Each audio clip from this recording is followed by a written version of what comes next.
Bonjour à vous tous, bienvenue à l'émission La Parole Vivante, le pasteur Régent Joly qui vous y accueille. Comme vous pouvez le remarquer, nous ne sommes pas dans nos décors habituels. Je n'ai pas mes confrères habituels. C'est une émission spéciale avec un invité spécial, Marc Van de Vouvert. Marc, bienvenue à l'émission La Parole Vivante. Merci Régent. On poursuit cette série, entre autres sur la fin du monde prévue pour 2012. Oui. On a regardé des signes avant-coureurs de la fin des temps, ou qui annoncent la fin des temps. On va poursuivre. Oui, c'est ce que Jésus nous dit dans l'Évangile de Matthieu, chapitre 24. On va poursuivre ce qu'on a commencé dans l'émission précédente. Avec les signes. Avec ces signes, oui, tout à fait. Vous êtes là, vous êtes à l'écoute de cette autre émission, Bible en main, vous prenez des notes. On a lu la dernière émission, Matthieu 24. On poursuit l'interprétation de ce texte, de cet enseignement du Seigneur Jésus-Christ. Aujourd'hui à l'émission, c'est le thème « La fin du monde en l'an 2012 ». Comment reconnaître les signes prophétiques? C'est le thème que nous regardons aujourd'hui à l'émission « La Parole Vivante ».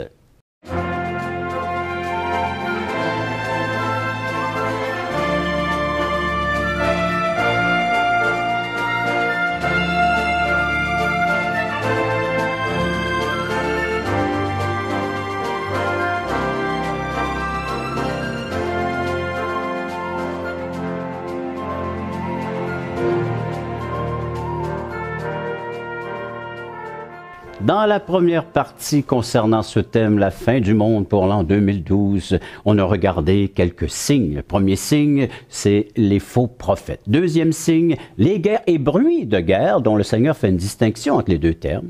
Et aujourd'hui, on regarde la suite. Quel est le troisième signe? Alors, le troisième signe dont parle Jésus dans l'Évangile de Matthieu, chapitre 24, ce sont les famines et les tremblements de terre. Donc, les catastrophes naturelles dans un sens général. Et je me suis livré à un petit recensement de toutes ces catastrophes pour l'an 2010 et 2011. Et j'ai constaté que c'était quand même assez effarant. Il y a eu des tremblements de terre en 2010 en Haïti, plus de 220 000 morts. Au Chili et en Chine, 3 000 morts pour les deux. Il y a eu des pluies torrentielles en Ouganda, au Brésil, en Chine pour plus de près de 3 000 morts. Des inondations en Europe, au Pakistan, aux États-Unis, plus de 2 000 morts. Des tempêtes en France et au Mexique, plus de 100 morts. 11 000 morts en Russie dans des incendies. Tout ça en 2010. Et en 2011, ça a continué. Il y a eu 700 morts au Brésil suite aux pluies diluviennes, des inondations en Australie, 3 tremblements de terre en Nouvelle-Zélande, 166 morts. Le tremblement de terre au Japon avec le tsunami qui a provoqué cette catastrophe nucléaire, 21 000 morts. Et 2 tremblements de terre en Turquie, des tempêtes, des tornades en Amérique du Nord, 500 morts, dont la tornade de Joplin, la plus meurtrière depuis 1953. Ça fait quand même beaucoup, Régent. Nous vivons des grands changements climatiques et, entre autres, il y a une étude canadienne qui sonne l'alarme. Oui, tout à fait. C'est une équipe canadienne, c'est Arne Moore, c'est son équipe, qui ont constaté que les changements rapides du climat et des écosystèmes de la Terre pourraient conduire à la fin de notre planète d'ici l'an 2100. En fait, ils expliquent, ces chercheurs canadiens, que c'est l'utilisation des ressources terrestres qui pose problème. Ils nous disent que jusqu'à présent, on utilise 43% de ces ressources, mais que si jamais on arrive à 50% d'utilisation de ces ressources, on atteindra le point de non-retour, il sera impossible de faire marche arrière et la situation serait critique. Et en fait, ces chercheurs nous disent que on constate déjà les effets de la main de l'homme en fait sur le climat et sur l'environnement. La planète est en danger, nous disent-ils, c'est plus un secret. Oui, en plus des catastrophes naturelles, il y a aussi toutes ces catastrophes humanitaires. Oui, il n'y a pas que la nature qui pose problème en ces temps. On constate que malgré notre abondance matérielle, ici en Occident, 1 milliard de personnes continuent à souffrir de la faim dans le monde. Et si on examine la cause de tout cela, eh bien c'est assez simple, on se rend compte que c'est l'égoïsme de l'homme qui ne veut pas partager, parce qu'il y aurait assez de ressources pour tout le monde, mais on ne veut pas partager. C'est aussi un signe que l'apôtre Paul nous prédit. Lui, il dit dans 2 Timothée 3, « Dans les derniers jours surgiront des temps difficiles », donc on parle bien des derniers jours, les gens seront égoïstes, notamment. C'est l'égoïsme de l'homme. C'est le comportement. Oui, tout à fait. On ne veut plus partager. Comment relier tout cela? Mais comment relier ça avec le reste? C'est ce que Jésus souligne en fait, c'est qu'il faut être autant attentif au bouleversement de la nature qu'au bouleversement de la nature humaine. Le dérèglement spirituel de l'homme, le dérèglement moral de l'homme est bien plus inquiétant finalement que le dérèglement climatique. Le plus grand risque pour l'homme, ce n'est pas la nature, c'est l'homme lui-même. Il est moins dangereux aujourd'hui de s'aventurer dans la jungle amazonienne que par exemple dans la jungle urbaine de certaines de nos cités. Et pourtant le verset 8 du texte de Matthieu 24 nous dit que ce ne sera que le commencement des douleurs. Il y a d'autres signes. Oui, il y a le quatrième signe. Le signe le plus évident que nous sommes dans la période finale de l'histoire, c'est ce signe énoncé par Jésus, la progression du mal. Et Jésus dit que l'accroissement du mal a une relation directe avec la diminution de l'amour véritable. Donc, le mal va grandir et l'amour va diminuer. Et c'est ce qu'on constate au sein des couples et au sein des familles. Il y a pénurie d'amour dans le monde, Régent. Est-ce qu'on se trompe de se préoccuper de tout cela? Mais oui, parce qu'on focalise évidemment sur le réchauffement climatique, c'est très bien, mais il y a peu de personnes qui se préoccupent du refroidissement affectif, de ce manque d'amour, de cette indifférence, de cette solitude que connaît notre monde. Et on le voit malheureusement dans les statistiques de divorce, aussi bien dans votre pays, ici au Québec, que en Belgique. En Belgique, en 2009, il y a eu 3 divorces pour 4 mariages. Au Québec, en 2005, il y avait 1 divorce pour 2 mariages. En fait, ce que les hommes ne réalisent pas, c'est qu'en rejetant Dieu, ils rejettent aussi l'amour, parce que Dieu est amour et la source de l'amour est en Dieu. Oui, n'est-ce pas un peu facile de voir le mal chez les autres? Ben, c'est notre tendance humaine. Hein. Sartre disait déjà, l'enfer c'est les autres. Et il faut constater que le mal, il ne se trouve pas seulement chez l'agresseur de petites vieilles ou chez le pédophile pervers. Il est aussi chez le financier qui pille l'économie pour son propre profit. Il est chez celui qui ferme son cœur à la solitude de son voisin de palier. Il est chez celui qui refuse de partager son superflu avec son superflu pour que les autres aient le nécessaire. Hein. Il est chez celui qui méprise tous ceux qui ont moins réussi que lui. Il est chez celui qui calomnie son collègue. Donc le mal, nous dit la Bible, est dans chacun de nous. Nous sommes tous marqués par le mal. Nous sommes sous l'emprise du péché. Et parce que nous avons évacué Dieu de la société, de nos vies, plus rien aujourd'hui ne nous empêche de nous livrer au mal. Et comme vous pouvez constater, nous venons de faire un bulletin d'actualité. C'est ce que nous entendons à tous les jours. Vous voulez réagir? Vous pouvez le faire en composant le 1877 l'Espoir, 1877-537-7647, espoir.ca ou touchrétien.com. Voilà les moyens avec lesquels vous pouvez nous rejoindre, faire part de vos commentaires, de vos réactions, de vos questions aussi, car on aimerait répondre à vos questions. Un service tout à fait gratuit et aussi faire la demande de la littérature, entre autres au Nouveau Testament, faire tout à fait gratuitement. Vous nous rejoignez et après la pause, on vous revient avec la suite. Mais tous ces événements sont-ils la fin de l'histoire? Non. Et c'est ce que la Bible nous rappelle, c'est que Dieu n'a pas perdu le contrôle de la situation.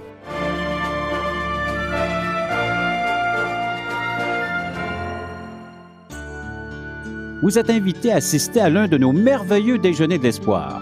Un déjeuner causerie gratuit partout au Québec. Vous pourrez y entendre le témoignage de vie transformée par l'amour de Dieu.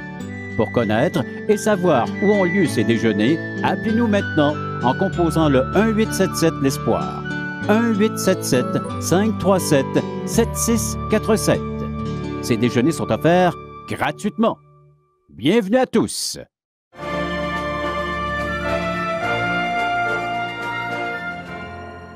Nous regardons ensemble les signes qui décrivent la fin des temps, sortant même de la bouche de Jésus, avec Matthieu chapitre 24. Ce prophète, ce Jésus qui nous annonce et proclame, on a vu qu'il y avait des prophéties concernant les nations, l'humanité, concernant le comportement de l'être humain. Y en a-t-il des signes, ou en tout cas, qui concernent l'Église en tant que telle, les chrétiens? Oui, dans ce quatrième signe dont parle Jésus, c'est-à-dire la progression du mal qui a comme conséquence la diminution de l'amour véritable, Jésus va pointer plusieurs conséquences vis-à-vis de l'Église chrétienne. On va constater, et on le constate d'ailleurs, une hostilité grandissante envers les chrétiens dans la société. Et c'est vrai aussi bien dans les sociétés religieuses que dans les sociétés laïques. Et la raison est simple, en fait, les gens ne supportent plus, comme le fait la Bible et comme le fait Jésus-Christ, qu'on leur rappelle qu'ils sont pécheurs et qu'un jour ils devront rendre compte à Dieu.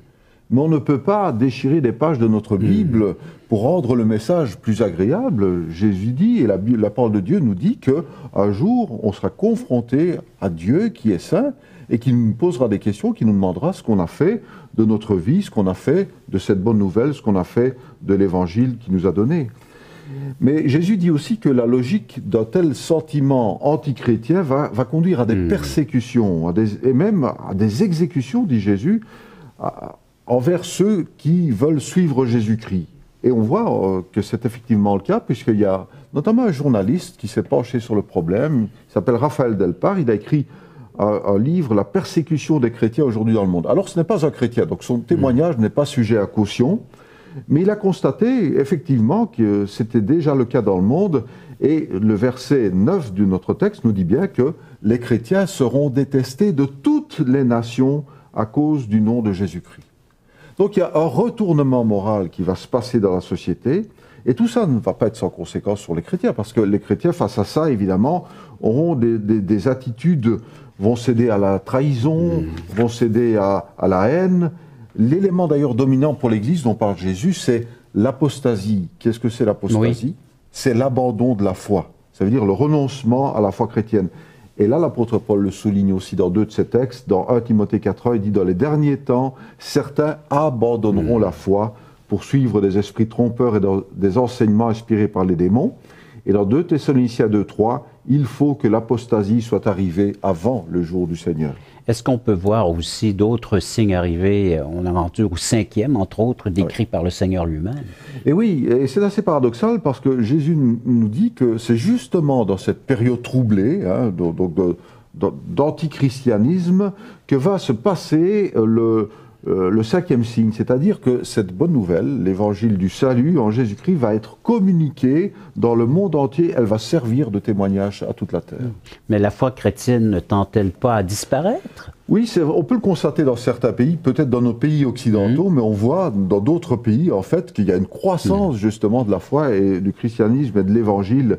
Mais vous savez, Régent, c'est une constante du christianisme, c'est quand il paraît le plus faible qu'il manifeste toute sa puissance. Et ça, c'était déjà vrai.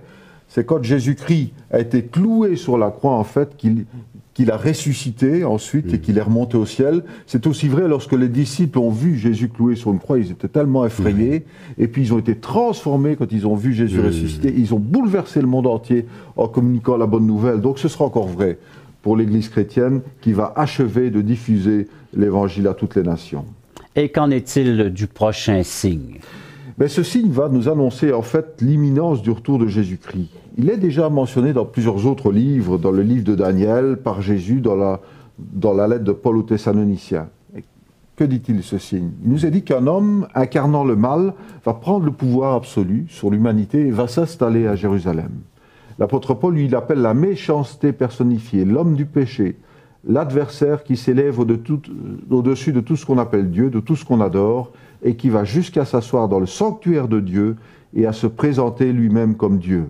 Et l'Apocalypse, puisqu'on en parlait tout à l'heure, appelle ce personnage symboliquement la bête.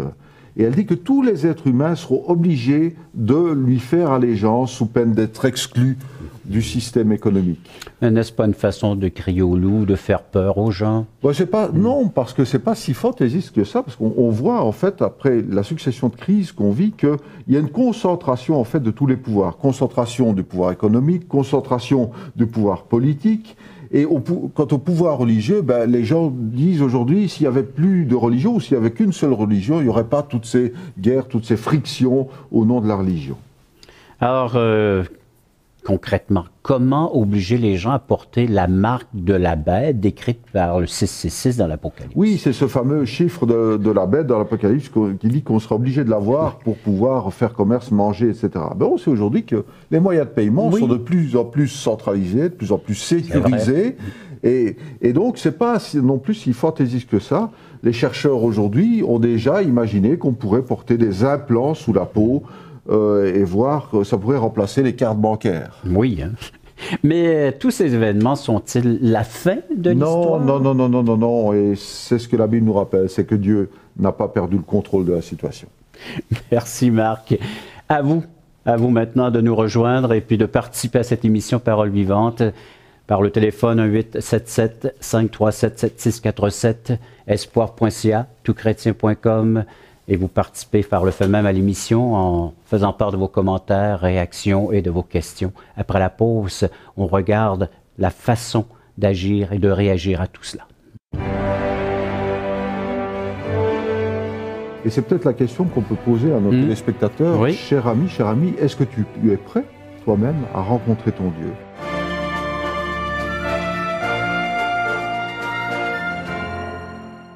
Nous vous invitons à nous contacter pour recevoir gratuitement de la littérature.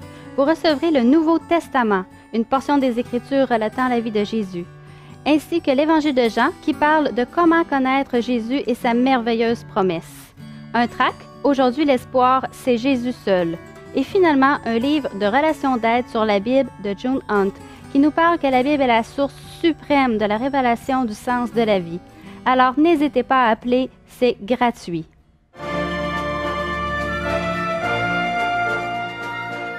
Face à cet enseignement, qu'avons-nous à retenir, Marc? Mais comme on le disait, c'est Dieu qui aura le dernier mot. C'est quand même Dieu qui est au contrôle de toute la situation. Jésus a dit « Tout pouvoir m'a été confié dans le ciel et sur la terre ». Donc on peut faire confiance qu'il ne laissera pas s'envenimer la situation et laisser l'humanité aller à sa perte sans réagir. Ma conclusion, en fait, c'est justement celle que tire Jésus de tout ça. Il nous dit « Il est important d'être prêt ». Il nous dit « Soyez attentifs à tous ces événements, prépare-toi à la rencontre de ton Dieu », nous dit le prophète Amos. Ben, c'est aussi ce que nous dit Jésus. Et c'est peut-être la question qu'on peut poser à nos téléspectateurs. Oui. Cher ami, est-ce que tu es prêt, toi-même, à rencontrer ton Dieu? Parce qu'on constate que l'histoire de l'humanité est bien avancée, et on sait qu'on a entamé la dernière phase, celle que Jésus nous a décrite. Où en sommes-nous?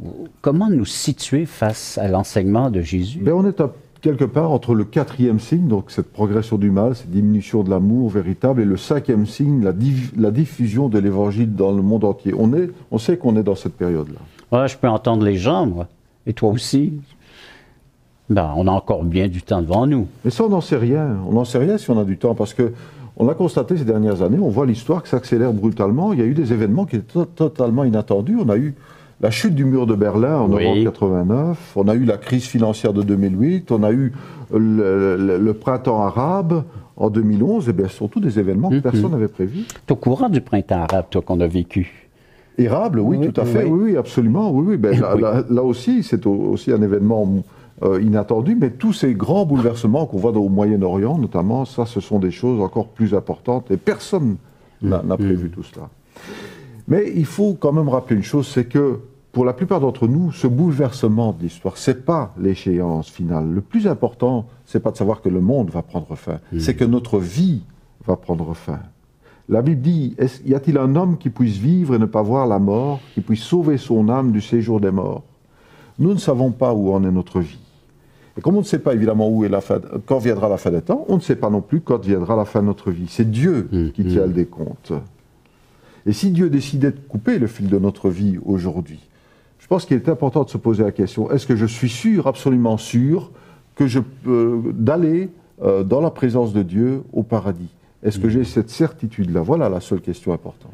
Si la Bible ne nous donne pas de date précise, elle nous laisse quand même un message d'espoir avec ses promesses. Tout à fait, parce que le Seigneur Jésus, ce n'est pas seulement un prophète qui annonce le malheur, c'est aussi lui qui amène la solution. Et il nous garantit qu'on peut échapper à ce jugement de Dieu, on peut échapper aussi à l'enfer. Et cette garantie-là, elle ne s'appuie pas sur la venue future de Jésus, mais sur sa première venue lorsqu'il est venu sur la terre.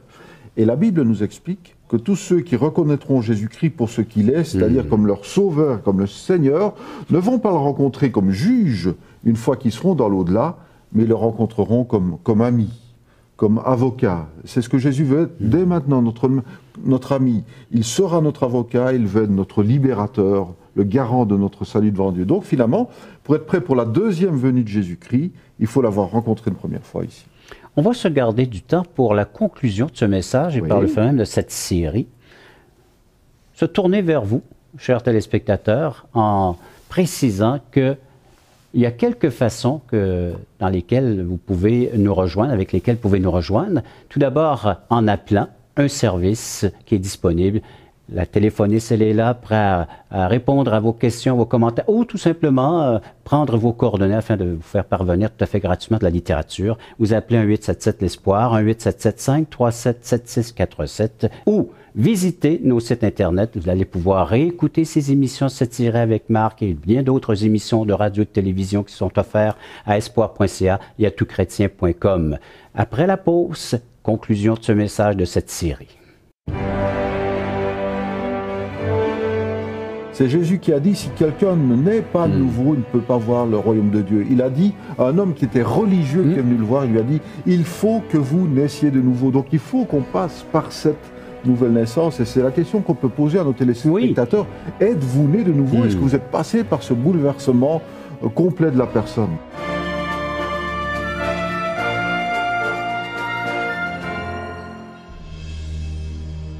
Et je pense que tout chrétien.tv va être une ouverture, un outil qui va nous dépasser.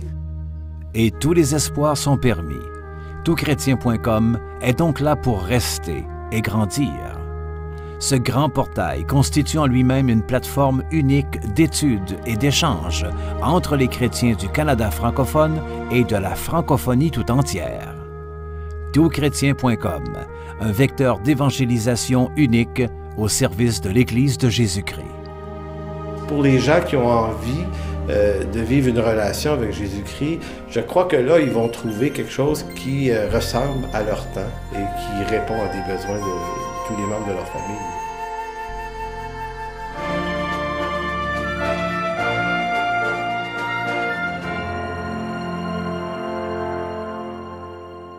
Des questions que vous vous posez, entre autres, peut-être celle-ci.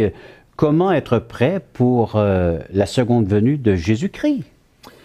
Mais d'abord, il faut reconnaître qu'on a un problème. Et le problème, c'est qu'on est tous marqués par le mal, on est tous souillés par le péché, nous dit la Bible. On n'est pas tous des monstres, c'est vrai, mais on est tous imprégnés par le péché, un peu comme des éponges. Et c'est ce mal, nous dit la Bible, ce péché, cette désobéissance à la loi morale de Dieu, qui creuse un fossé infranchissable entre Dieu qui est saint et nous qui sommes pécheurs. Et c'est aussi ce péché, nous dit la Bible, qui nous mène au jugement et qui nous mène à la mort. Quelle est la solution? Alors la solution, évidemment, ne peut pas venir de nous, parce que nous sommes des êtres souillés, nous sommes aussi des êtres limités, nous n'avons aucune capacité de nous en sortir par nous-mêmes, et face au Dieu qui est saint et au Dieu qui est sans limite. Donc si ça ne peut pas venir de nous, ben, ça ne peut venir que de Dieu. Et c'est pour ça que Dieu a pris les choses en main, qu'il a imaginé lui-même la solution, et si vous réfléchissez bien, ben vous verrez que la solution qu'il a envisagée, c'est la seule qui puisse concilier en fait la nature de Dieu. Dieu est à la fois juste et saint, mais c'est aussi, il est amour infini, il est miséricorde, et la solution qu'il a imaginée concilie en fait tous ces éléments de sa nature. Puisqu'il est impossible aux hommes d'expier par eux-mêmes leurs péchés, par leur mérite ou par leurs bonnes actions, puisque le péché mérite la mort, puisqu'il est impossible que Dieu laisse le péché impuni, mais parce que Dieu nous aime, alors il a envoyé son Fils Jésus-Christ sur la terre pour devenir un homme parmi les hommes.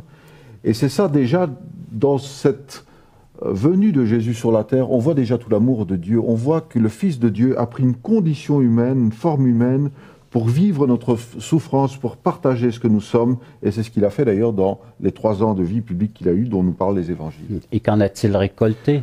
Ben, vous savez ce que récoltent les hommes de bien, vous savez ce qui leur arrive, hein, vous savez ceux qui disent la vérité, ceux qui dénoncent la justice, ils ont une espérance de vie assez courte. On a vu que tous les pouvoirs, on parlait de la concentration des pouvoirs, eh bien, ils sont tous concentrés, pouvoir politique, pouvoir religieux, pouvoir économique, pour mettre Jésus à mort. Ils ont décidé ensemble de le crucifier, ils ont demandé qu'on le crucifie, et Jésus-Christ a été cloué sur une croix comme le pire des malfaiteurs, alors qu'il n'avait rien fait de mal. Mais quand Jésus s'est écrié sur la croix, tout est accompli, il pouvait aussi dire mission accomplie, parce qu'il était venu pour cela.